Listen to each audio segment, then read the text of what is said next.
I don't have 50 million to bet with you, but I do have 3 million to bet with you. So this is your offer. $3 million. You put 3, I put 3. Winner takes all. Jake Paul was attacked by Andrew Tate after turning down a $3 million fight offer. And honestly, it's hard to blame Tate. Jake said the fight wasn't worth the hype and claimed he had better opportunities. But let's be real, picking fights with people who are way past their prime doesn't exactly scream greatness. This is the hardest sport in the world, and people dedicate their lives to this, and most of them never get a payday. It never pays off for the majority of fighters all of which would f you up. Do you really think the king of controversy would hold back?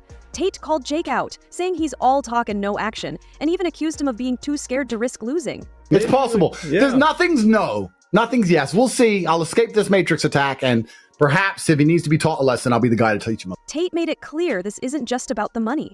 It's about proving who's the real alpha.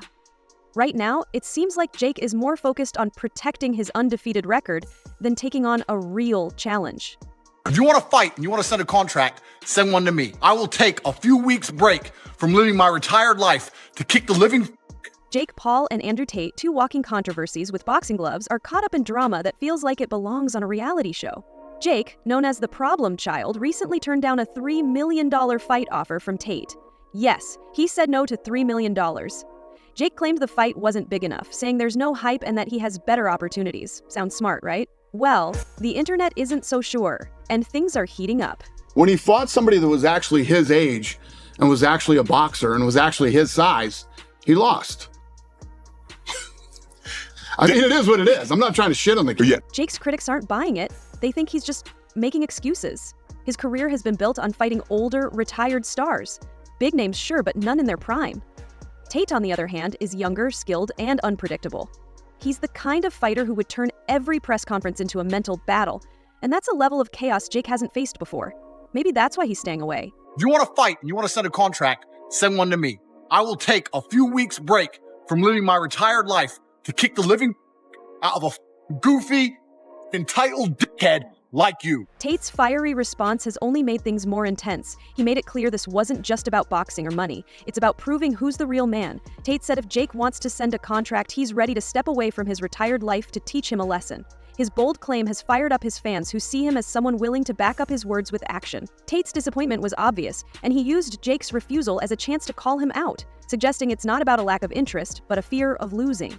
Why don't you lose to an old man who's retired? If you want to fight and you want to send a contract, send one to me. I will take a few weeks break from living my retired life to kick the living out of a goofy, entitled dickhead. Tate didn't stop there. He went all in, calling Jake out as all talk, no action, and urging him to settle their differences in the ring.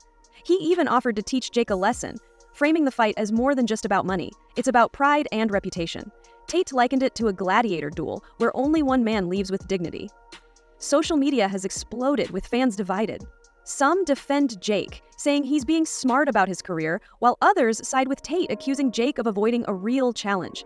The phrase ducking Tate is trending, and the debate isn't slowing down. Making the money he says he's making, Showtime Boxing wouldn't have gone out of business, and Showtime would have made sure they kept paying him. Jake's pattern in picking opponents is clear.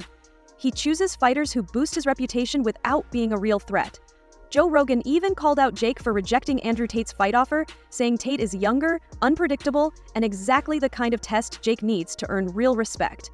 At 37, Tate is younger than Jake's usual opponents and has an impressive kickboxing record of 76-9. Unlike Jake's past challengers, Tate isn't retired, rusty, or new to combat sports. While Jake's fans defend his strategic decisions, more critics are questioning his credibility as a boxer.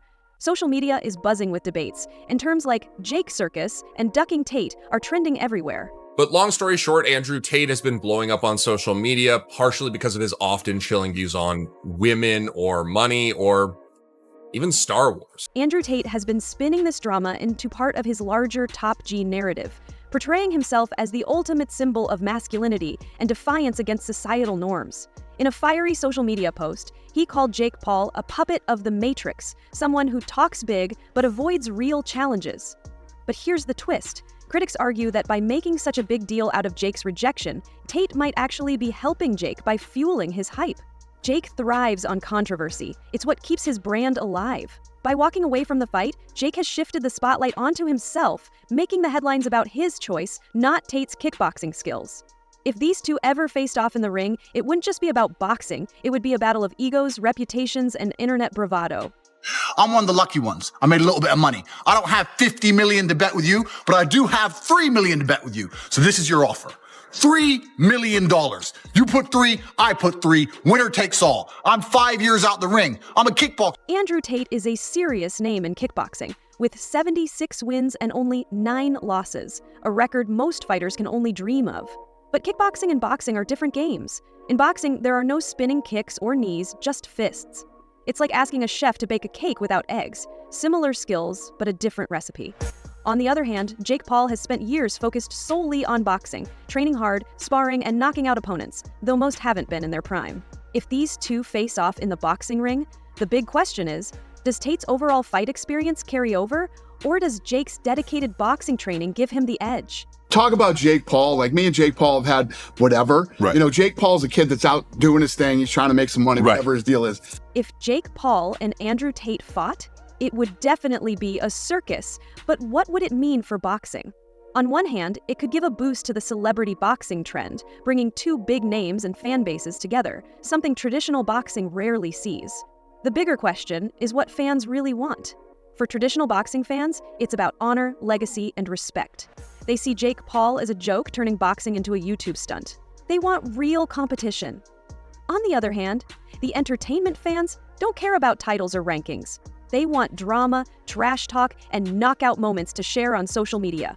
For them, Jake Paul is a genius, turning boxing into mainstream entertainment, like WWE with real punches. Guy, there was a time we were talking about fighting each other, and I think if this arrest didn't happen, it probably would have come to fruition. We'll see what happens in the future. Here we are with boxing at a crossroads. On one side, you've got purists who want honor and legacy. On the other, a new wave of fans who are all about the drama and chaos. And right in the middle, Jake Paul is trying to figure out if he can keep everyone happy or if it's time to risk it all against someone like Tate. The big question is Jake Paul a genius playing the long game to build his empire, or is he just scared, avoiding fights that could ruin the image he's worked so hard to create? One thing's for sure, whether they fight or not, this feud has already given us enough drama for a Netflix series. So what do you think? Is Jake Paul avoiding Andrew Tate, or is this just another chapter in his master plan? Thanks for watching. Like, subscribe, and stay informed. Stay tuned for more updates, and let's keep our news accurate.